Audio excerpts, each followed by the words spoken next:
ፕሮግራማችን እንደቀጠለ ይገኛል። እስከ 8 ሰዓት ድረስ አብረን እንቆያለን። ቀዳሚ ጉዳይ የምናደርገው ኤል ክላሲኮ ነው። ትናንት በሳውዲ ምድር በኪንግ አብዱላ ስቴዲየም የተከናወነ አስደናቂ ጨዋታ ነው። በርካቶችን ቁጭ ብድግ ያደረገ እጅግ አስደማሚ ድባብ የነበረው አስደናቂ ጨዋታ ተመልክተናል።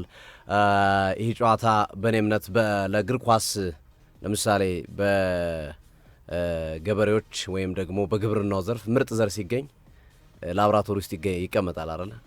ቀጣይ ለማራባት ወይም ያንን ነገር ለተጠቃሚው በስፋት ለማድረስ ሲባል እና የጨዋታም ልክ የእግር ኳስ ላብራቶሪ ውስጥ መቀመጥ ያለበት ነው። ማስተማሪያ ነው። በጣም የሚገርም ጨዋታ የተመለከትንበት መከላከል፣ ማጥቃት፣ ሁሉም ነገር የነበሩበት ድንቅ ጨዋታ ያየንበት ነው። ሃንሲ ፍሊክ እና ጃቢ አሎንሶ ያደረጉት ፍጥጫ ጨዋታውን በእርግጥ ባርሴሎና አሸንፏል። በጣም ጥሩ እንቅስቃሴም ያደረገ ቡድን ነው ባርሴሎና። ማድሪድም በተለይ በጨዋታው ላይ ጎል ሲቆጠርበት ወደ ጨዋታ ለመምጣት የሚያደርጋቸው ጥረቶች በጣም አስደማሚ ነበሩ።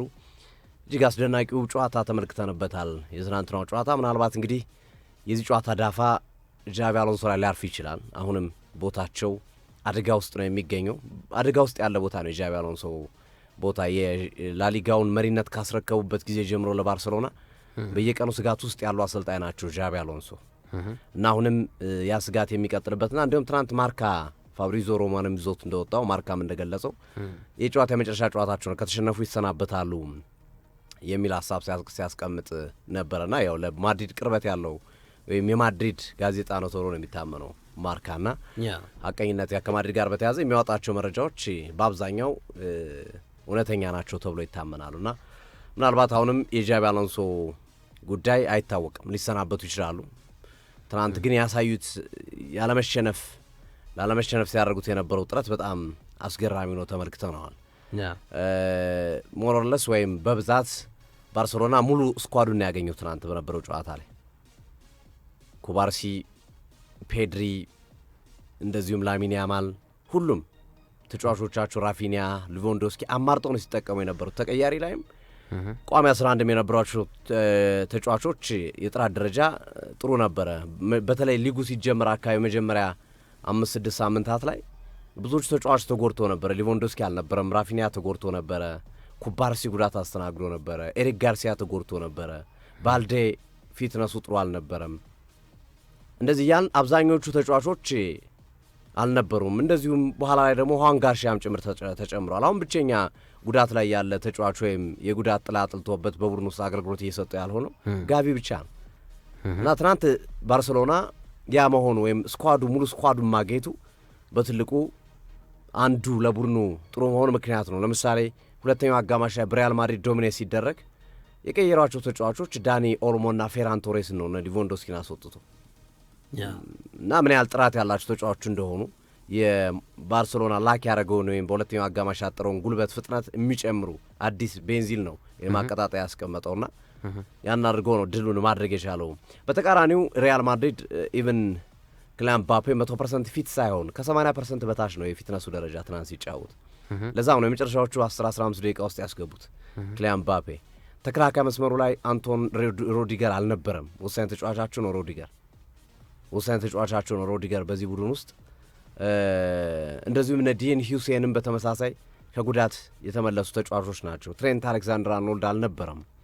ራውል አሴንሲዮ ነው ሲጠቀሙ የነበረው እሱ ቦታ ላይ እና በዚህ ልክ ባርሴሎና ተጠቃሚ ነበረ። በስኳዱ ሙሉ ከጤነኝነት አንጻር ወይም ሁለቱም ስኳዶች ወይም ሁለቱም ቡድኖች ሙሉ ጤነኛ ቢሆኑ ኑሮ የጨዋታው ሁኔታና ሂደት እንደዚህ ላይሆን ይችል ነበረ፣ ሌላ መልክ ሊኖረው ይችል ነበረ ለማለት ያህል ነው። የመጀመሪያዎቹ ደቂቃዎች ላይ ባርሴሎና ሲጫወቱ የነበረው ጨዋታ በጣም የሚደንቅ ነው። ከሳጥን ሳጥን ቶሎ ነው የሚያጠቁት። ኳሱን ግብ ጠባቂ እንኳን እጁ ላይ አያቆዩም፣ ሴኮንዶች አያቆዩም። ይዞ በፍጥነት ነው የሚሰጠው። ተከላካዮቹ ምንም አይነት ፋታ መስጠት አይፈልጉም። በሃይላይን ነው የሚጫወቱት።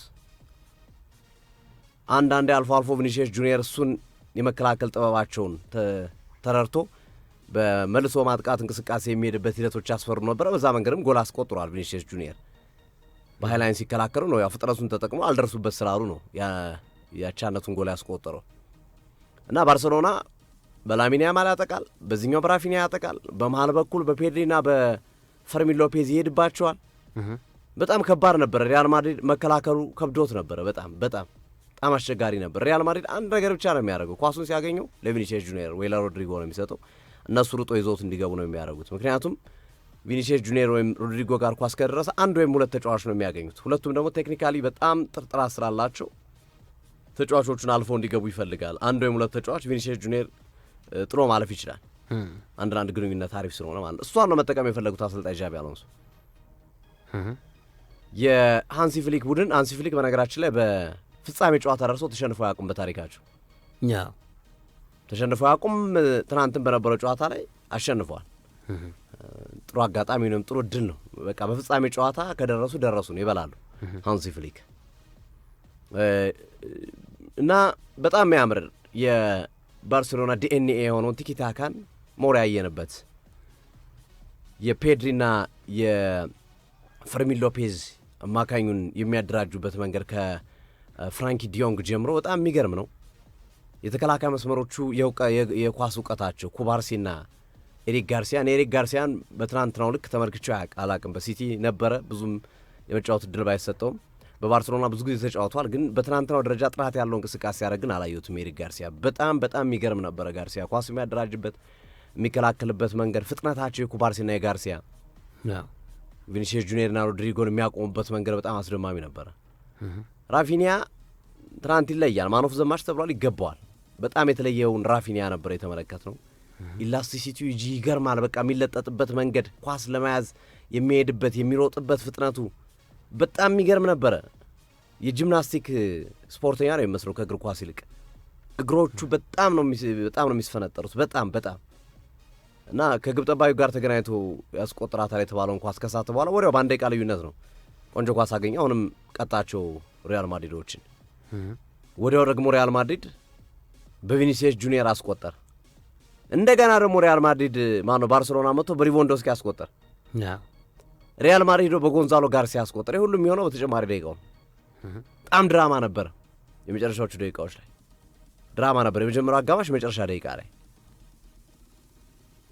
ሁለተኛው አጋማሽ ላይ አቻ ሁነው ለለውለት ከወጡ በኋላ ሪያል ማድሪድ በደንብ ዶሚኔት አድርጓቸው ነበረ። ባርሴሎናዎች ላይ ጫና ፈጥሮ ነበረ። በመጀመሪያው አጋማሽ የነበራቸውን አይነት እንቅስቃሴ የነበራቸውን አይነት ጥበብና ቅብብሎች ማሳየት አልቻሉ። ግን የሃንሲ ፍሊክ ቅያሬዎች በተለይ ዳኒ ኦልሞ፣ ፌራን ቶሬስ ከገቡ በኋላ እንደገና ባርሴሎና ታደሰ። አማካኙም አጥቂውም ታደሰ። በዛ ማል ጫናቸውን ፈጥረው እንግዲህ ኳስና መረብን በማገናኘት ጨዋታውን የማሸነፊያ ጎል ነው ማስቆጠር የቻሉ። 3-2 ነው ጨዋታውን ያሸነፉት። ሪያል ማድሪድ በመጨረሻዎቹ ደቂቃዎችም የሳታቸው ጎሎች የሚያስደነግጡ ነበሩ። ዳኛው ፊሽካል ነፋ በተቃረበበት ሰዓት ፍራንኪ ዲዮንግ በቀይ ካርድ ወጥቷል። እሱ ጥያቄ የሚያስነሳ ነው። ፍራንኪ ዲዮንግ በእርግጥ ውስጥ እግሩን አሳይቷል፣ ግን ምንም አይነት ችግር አልፈጠረም። ያን ያህል ለቀይ ካርድ ያበቃለው የሚለው አነጋጋሪ ነበረ። የመጨረሻ ደቂቃ ስለነበረ ባርሴሎና በእርግጥ ለመከላከል አልተቸገረም። የመጨረሻዎቹን ደቂቃዎች በተሻለ አቅም ይዞ የወጣበትን ሂደት እንመለከታለን። ድንቅ በቃ አስደማሚ ጨዋታ ነው ስንመለከት የነበረው። የሪያል ማድሪድ የመልሶ ማጥቃት እንቅስቃሴ ውብ ነው። የባርሴሎና ቲኪታካ ኳሱ ገንብቶት ነው የሚሄዱት። ኳሱ ከ10-15 ጊዜ በኋላ ከነካኩት በኋላ ነው ወደ ሳጥኑ ይዞት ለመግባት ሙከራ የሚያደርጉት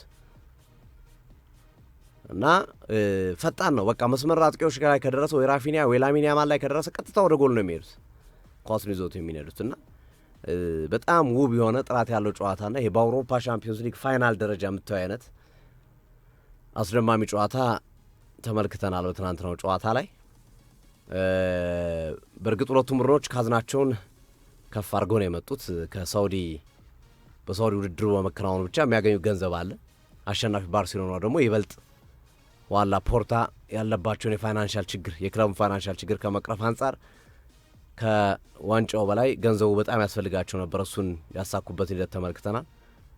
በዚህ ዓመት በሶስቱም ጨዋታዎች ሃንሲ ፍሊክና ባርሴሎና ነው ያሸነፉት። በኮፓ ዴል ሬይ፣ በላሊጋ፣ ትናንት በሱፐር ካፕ እና ዣቪ አሎንሶ ያን ያህል ጥቅም የሌለው ዋንጫ ነው ያሉ ከጨዋታው በኋላ ግን ሲጫወቱበት የነበረው መንገድ ግን ጥቅም እንደሌለው ዋንጫ አልነበረም። በጣም በከፍተኛ ፍላጎት ኢንቴንሲቲ ነበር ሲጫወቱ የነበረው። ግን ያን ያህል ኖት ኢምፖርታንት ነው ያለው። ምንም ያን ያህል ጠቀሜታ የሌለው ዋንጫ ነው ይሄ ዋንጫ። ብታነሳውም ባታነሳውም የሚያስቆጭም የሚያስደስትም ነገር የለም ነው ያሉት። ባርሴሎናዎች ደስታቸው ልዩ ነበረ። በነገራችን ላይ ሁሌም ባርሴሎና ዋንጫ ካነሳ የፔድሪ አባት ወደ ሜዳ ይወርዳል። ሜዳ ውስጥ ይመጣና ከልጁ ጋር ፔናልቲ ይጫወታሉ። ከፔድሪ ጋር ፔናልቲ አባቱ ላይ ይመታል እና እሱን ትናንትም ተመልክተን ነበርና አዝናኝ ነበረ። ብዙዎችን ያዝናና ነበር ይሄ ክስተት። በዛ ሂደት ውስጥ እንግዲህ ባርሴሎና አሸንፏል። ዌል ዲዘርቭድ ነው። ጥሩ ነበረ። ኮንትሮል ለማድረግ ጨዋታውን ይሞክራል። ጨዋታውን ቶሎ ለማጥቃት የሚሞክሩበት መንገድ በጣም አሪፍ ነበረ። ኤል ክላሲኮ የሚመጥን በጣም አሪፍ ፍልሚያን የተመለከት ነው። ቀጣይ የጃቪ አሎንሶ ዕጣ ፈንታ ነው። እርሳቸው ጠቃሚ ዋንጫ አይደለም አሉ እንጂ ምናልባት የስንብት ደብዳቤያቸውን ሊያመጣ የሚችል ሊሆን ይችላል ተብሎ እየተሰጋ ነው ያሉ። የላሊጋውን መሪነት ለባርሴሎና ካስረከቡ በኋላ ጫናው በርትቶ ነበረ። በኋላ ላይ የነበሯቸውን ጨዋታዎች ከሲቪያ ከአትሌቲክ ቢልባኦ ጋር የነበራቸውን አላቬዝ ጋር እነዚህ ጨዋታዎች ሲጠበቁ ነበረ ለስንብት፣ ግን አቆይተዋቸዋል። በነገራችን ላይ የአንድን አሰልጣኝ ቆይታ ከሚወስኑ ዓለም አቀፍ የደርቢ ጨዋታዎች መካከል ኤል ክላሲኮን የሚያክለው የለም። ከኤል ክላሲኮ ማግስት በሁለቱም ቡድኖች በኩል የተሰናበቱ አሰልጣኞች ይበዛሉ። ስንብታቸው አብዛኞቹ ከኤል ክላሲኮ ማግስት ነው። በሌላ ቡድን ብትሰነብ ያን ያህል ችግር አይፈጥርም፣ ወይም የሚያመጣው ሜስ የለም፣ የደጋፊዎች ተቃውሞ የለም። በኤል ክላሲኮ መሸነፍ ግን ከባድ ነው። አመቱ ሙሉ እንዲሁም አንዳንዶች ከዋንጫ ጋር የሚያወዳድሩታል። ኤል ክላሲኮን ደብል ከመታ ኦብቪየስሊ ዋንጫ ታነሳል። ኦብቪየስሊ ግልጽ ነው። ማድሪድ ደብል ከመታው ኤል ክላሲኮን ይበላል። ባርሴሎና ደርሶ መልሱን ካሸነፈም ይበላል። ይሄ በስፔን እግር ኳስ ሁሌም ያለ ነገር ነው፣ ሳይታለም የተፈታ ነው። ምክንያቱም ሌሎቹ ቡድኖች ያን ያህል ኮምፒቴቲቭ አይደሉም። አትሌቲኮ ማድሪድ ብቻ ነው በመሀል ያለው። አንዳንድ እነ ሲቪያ እና አትሌቲክ ቢልባኦ አልፎ ሊያስጥሉ ይችላሉ፣ ነጥብ ሊወስዱ ይችላሉ፣ ግን ሁለቱ ናቸው። ስለዚህ ለዛ ነው የምትወስደው 6 ነጥብ ከሁለቱ ቡድኖች ግጥሚያ የምትወስደው 6 ነጥብ ለላሊጋ ዋንጫ ቁልፍ የሚሆንበት ምክንያት ለዛ ነው። ሌሎቹ ደካማ ናቸው በስፔን ላሊጋ እና ስንብትም ከዛ ጋር የሚያዘው ለዛ ነው። አንዳንዴ የተከሰቱ ነገሮች አሉ። በማድሪድም በባርሴሎናም በኩል ዋንጫ ያነሱ አሰልጣኞች ግን ኤል ክላሲኮ ደርሶ መልስ ስለተሸነፉ ብቻ የተሰናበቱ አሰልጣኞች አሉ። ኤል ክላሲኮ መሸነፍ ሁለቱም ቡድኖች አይፈቅዱ ካላቸው ከፍተኛ የሆነ የደርቢ ስሜት አንጻር እና ጃቪ አሎንሶ ከሪያል ቤቲስ ጋር ተጫውተው ወይም ከአትሌቲኮ ማድሪድ ጋር ተጫውተው ቢሸነፉ ይሻላል፣ ወይም ከአትሌቲክ ቢልባኦ ጋር ተጫውተው ቢሸነፉ ያን ያህል ነገር ላይ ግን ይችላል። በኤል ክላሲኮ ከተሸነፍክ ግን ነገሩ አስቸጋሪ ነው የሚሆነው። ለዛ ነው ማርካም ትናንት ባወጣው መረጃ የጃቪ አሎንሶ ጉዳይ ዛሬ ያበቃለታል ከተሸነፉ በሚል ያስቀመጠው። በላሊጋው በነበራቸው ጨዋታ ላይ ከጥቂት ወራት በፊት ሊሰናበቱ ነበር ጃቪ አሎንሶ ሊጉ መሪነቱን ስላስረከቡ። ግን ትልቁ ምክንያት የሆነው ታስታውስ ከሆነ በዛን ሰሞን የሪያል ማድሪድ እንትን አይደል ነው የሚያተረፋቸው ራሱ የገፉት ተጫዋቾች እሱን ነው እኮ የሪያል ማድሪድ ተጫዋቾች አኩርፈው ነበር። ካኮረፉ ተጫዋቾች መካከል ብራዚሎቹ ሮድሪጎ፣ ኢንድሪክ፣ ቪኒሲየስ ጁኒየር፣ ቫልቨርዴ እርሳቸውን የማይፈልጉ ተብሎ የተቀመጡ ትሬንት አሌክዛንደር አርኖልድ፣ ካማቪንጋ፣ ፈርናል ሜንዲ ሲኒየር የቲሙ አባላቶች የእሳቸው ፈላጊ አልነበሩ። አዳዲስ የመጡና ወጣቶቹ እንደዚሁም ክሊያን ምባፔን ጨምሮ ደግሞ ሌላ ግሩፕ ነበረ። በግሩፕ ተከፋፍሎ ነበር። ክሊያን ምባፔ፣ ካሬራስ፣ እነ ራውል አሴንሲዮ፣ አርዳ ጉለር ሞር ወደ አዲስ የቲሙ በሲኒየሪቲ ደረጃ የቲሙ አዲስ አባል የሆኑት አብዛኞቹ ጋርሲያን ጨምሮ የእርሳቸው ደጋፊ ነበሩ። ሲኒየሮቹ ደግሞ የእርሳቸው ተቃዋሚ ነበሩ እና ሪያል ማድሪድ ለሁለት ተሰንጥቋል በሚል ከፍተኛ ስጋት ነበር። አንድም ማድሪድ ጃቪ አሎንሶን ማሰናበት የፈለገበት ዋነኛው ምክንያት ከውጤት ማጣቱን ባለፈ መስተካከል አይችልም እንዲህ አይነት ነገር ስብራት ካለ እንዲህ አይነት መሰንጠቆች ካሉ ሲኒየር ቲሙ ተቃውሞ ወጣት ቡድኑ የሚደግፋቸው ከሆነ ልንጠግነው ነው እንጂ የምንችለው ልናክመው አንችልም፣ ህመሙ ሊፈታ አይችልም የሚል እምነት ነበራቸው የሪያል ማድሪድ ስራ አስፈጻሚዎች ወይም ደግሞ የቦርድ አባላቶች። ነገር ግን በዛ ጨዋታ ላይ እንደተመለከትነው ባርሴሎና ያሸንፍ እንጂ ጨዋታውን ሪያል ማድሪድ ያደረገው ትግል 5-4 ነው ጨዋታው ያለቀው ካልተሳሳትኩ 5-3 በጣም የተጠጋጋ ነው። ብዙ ጎል የተቆጠረበት ጨዋታ ነው ያ ጨዋታ። በዛ ጨዋታ ላይ አንደኛ ጎል አስቆጣሮ ሮድሪጎ ነው። በጨዋታው ላይ ጎል አስቆጥሯል። ጎል ማስቆጠር ብቻ ሳይሆን ሴሌብሬት ሲያደርግ ሂዶ ጃቪ አሎንሶ ነው ያቀፋቸው። እኛ ማል ግጭት የለም የሚለው መልእክት ለማስተላለፍ ነው። ኦብቪየስሊ ለዓለም ሕዝብም ለቦርዱም ለሌሎችም አካላቶች እንዲሁም ከዛ ጨዋታ በኋላ ሮድሪጎ ማስቀመጥ አይፈልጉም። አይታችሁ ከሆነ በየጨዋታው ነው የሚጠቀሙበት። ትናንትም በጣም ጥሩ ተንቀሳቅሷል፣ ታግሏል። ትናንትም በሚችለው ልክ ነው ሮድሪጎ። ለካ እኛ ነን የተሳሳት ነው እንጂ ጃቪ አሎንሶ ለካ ሪስፔክት ያደርጉታል፣ ይወዱታል ተጫዋቾቹ የሚል አቋም መጣ። በዛ መሀል ወይም ከዛ በፊት ደግሞ ቪኒሲየስ ጁኒየር ጋር ተጋጭቶ ነበር። አልቀየርም አልወጣም የሚል ነገሮች እና የመለበሻ ክፍሉን መቆጣጠር አልቻለው ነው ትልቁ ጥያቄ። የዚዳንም የካርሎ አንቸሎቲም የስኬት ምንጭ መለበሻ ክፍሉን መቆጣጠራቸው፣ ሌላ ምክንያት የላቸውም። መለበሻ ክፍሉ ላይ የወሰዱት የበላይነት ዋንጫ አምጥቶላቸዋል ጃቪ አሎንሶ ማን ነው ዚኔዲን ዚዳን ካርሎ አንቸሎቲ። በተቃራኒው ጃቪ አሎንሶ ግን መለበሻ ክፍሉ ውስጥ የበላይነት አለመውሰዳቸው እየመሩት ያሉትን ሊግ በ4-5 ነጥብ ሲመርቱ የነበረው ሊግ እንደገና እንዲወሰድባቸው አድርጓል በባርሴሎና የበላይነቱ። በርግጥ ባርሴሎና በዛን ወቅት ጉዳት ተጎድቶባቸው ነበረ። ከጉዳት የተመለሱ ተጫዋቾች ሲመጡ ኮንሲስተንትሊ በወጥነት ማሸነፍ ጀመረ። እሱ እንደ አንድ ምክንያት የሚጠቀስ ቢሆንም ግን ራሱ ሪያል ማድሪድ የራሱን የቤት ስራ አለመወጣቱ፣ ምባፔን ይዘ ቪኒሲየስ ጁኒየርን ይዘ ኔልቼን ማሸነፍ ካቃተ ችግሩ የመልበሻ ክፍል ነው፣ ችግሩ አሰልጣኙ ነው። ለዛ ነው ሊያሰናብቷቸው የነበረው እና ያ ጨዋታ የቀረበት ምክንያት ያደረጉት ትግል ነው። ትናንትም ጃቪ አሎንሶ ይሰናበታል የሚለው መረጃ ማርካ አውጥቷል።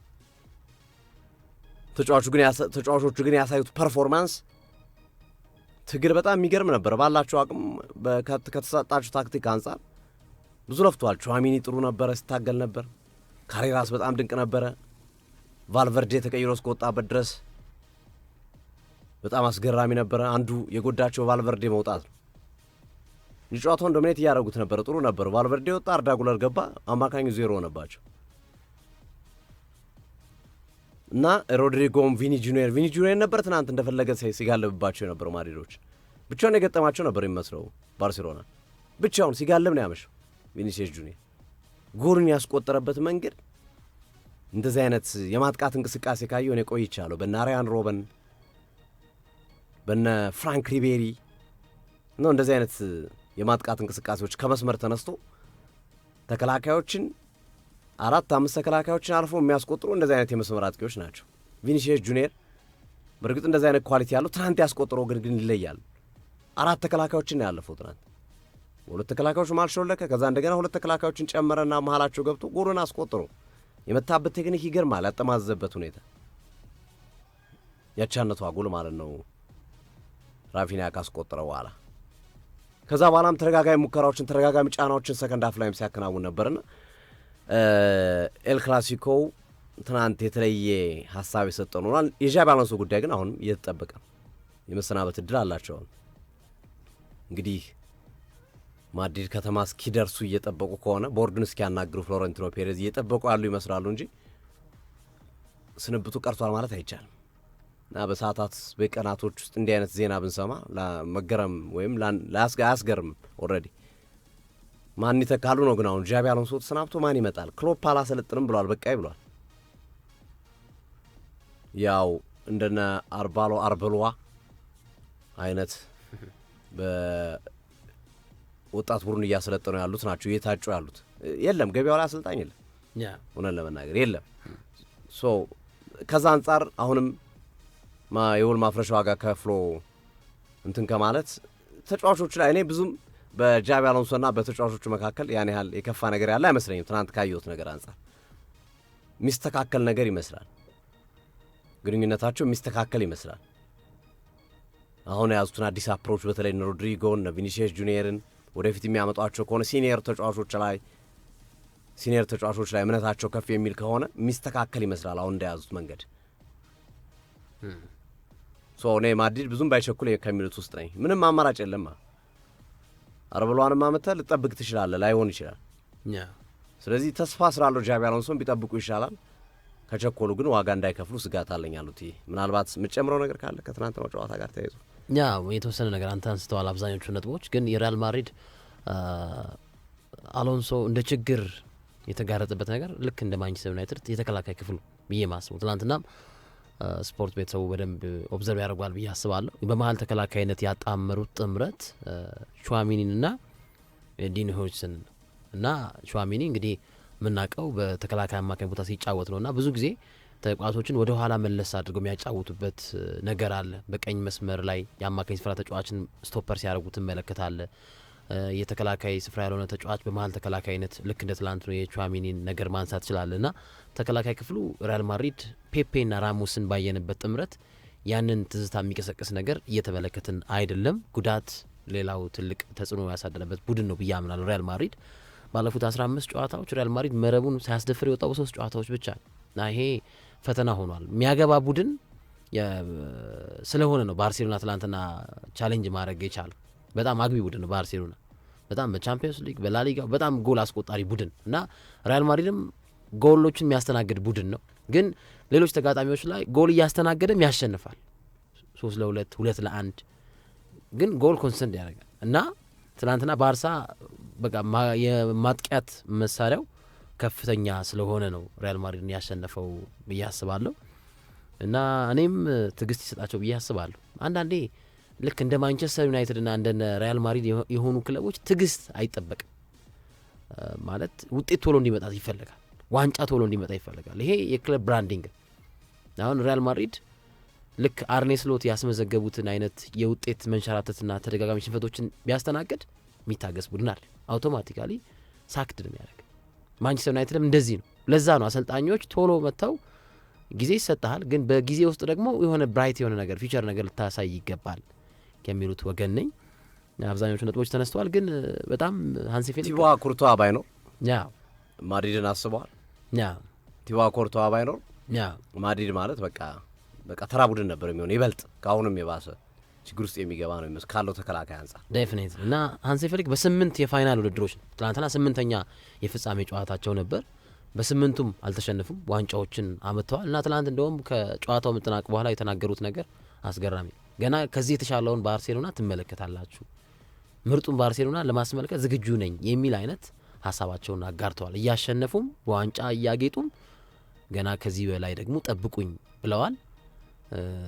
እንግዲህ በላሊጋው በ4 ነጥብ ጋፕ አለ። ምናልባት ቻምፒየንስ ሊግ ያለፈው አመት የግማሽ ፍጻሜ ተፋላሚ ነበሩ። ዘንድሮ ትንሽ ቻምፒየንስ ሊግ ላይ ሸርተት የማለት ነገር ትመለከትበታለህ። በነ ክለብ ብሩጅ፣ ቼልሲ ተጫዋቾች ቁልፍ ተጫዋቾች ካልተጎዱበት አሉት። ትናንት ያየነው ባርሴሎና ማለት በኢንተር ሚላን ላይ ያየነው ባርሴሎና ከኢንተር ሚላን ጋር ደርሶ መልስ የተጫወቱ የላሚን ያማል አቋም ትንሽ መውረድ ካልሆነ በስተቀር ያ ቡድን ነው በቃ ራሱ እውነት ነው። ስለዚህ ይሄ ቡድን አሁን ካልተጎዳባቸው፣ ራፊኒያ ችግር ካልገጠመው፣ ተከላካይ ላይ ኩባርሲ፣ ኩንዴ በጣም ወሳኝ ናቸው። አማካኙ ላይ ፔድሪ በጣም ቁልፍ ተጫዋቻቸው ና ፔድሪን ሲያገኘው በጣም ባርሴሎና ተሻሽሏል። በደንብ ታያዋለ ለውጥ በየጊዜው በደንብ በቃ እንደዛ ካልሆነ ይሄ ቡድን እንደ ፍጻሜ ይደርሳል በምንም ጥያቄ የለውም። ሻምፒዮንስ ሊግ ላይ በደንብ የሚሄድ ቡድን ነው ካለው አሁን ከሌሎቹ ቡድኖች ተፎካካሪነት አንጻር ካየናቸው የሻምፒዮንስ ሊግ ቡድኖች አንጻር ባርሴሎና ትናንት ያሳየው የትናንት ነው። ስፔሻሊ የተሟላው ቡድኑ በጣም አሪፍ ነው እና ዘንድሮ እየረበሸው ያለው ጉዳት ነው። ጉዳትን ማስወገድ ከቻለ አስፈሪ ነው። ለቻምፒዮንስ ሊጉም ረጅም ጉዞ የሚጓዝ ወይም እስከ ፍጻሜ መድረስ አቅም ያለው ቡድን እንደሆነ መናገር ይቻላል። አድማጮቻችን፣ አጋሮቻችን አሉ። የአጋሮቻችን መልእክቶች የእናት ባንክ መልእክት እንስማና በቀጥታ ወደ ማንቸስተር ዩናይትድና ጉዳይ እናመራለን። ካሪክን ለመቅጠር ማንቸስተር ዩናይትድ ስለ መወሰኑ የመረጃ ምንጮች እየወጡ ነው የሚገኙት። ለካሪክ አድልቷል። ማይክል ካሪክ የትናንትናውን ጨዋታ አስታከን የማንቸስተር ዩናይትድን ጉዳይ እናነሳለን።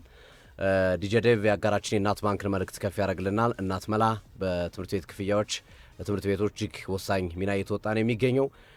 መልእክቶቹ ይደመጡ። ስንመለስ ማንቸስተር ዩናይትድ በአዲስ አሰልጣኝ በጊዜያዊ አሰልጣኝ ለ6 ወራት ይቆያል እስከ ሰኔ ድረስ ከኦሌ ጉናር ሶልሻየርና ካሪክን መርጠዋል። የትናንትናውን ጨዋታ ማስታከን የምናነሳቸው ነጥቦች ይኖራሉ። ከመልእክቶቹ በኋላ ተመልሰን እንገናኝ። የቅንጡ ሁሉን ያሟላ አመቺ በሆነ ስፍራ የሚገኘው ሮሚዮ ቤት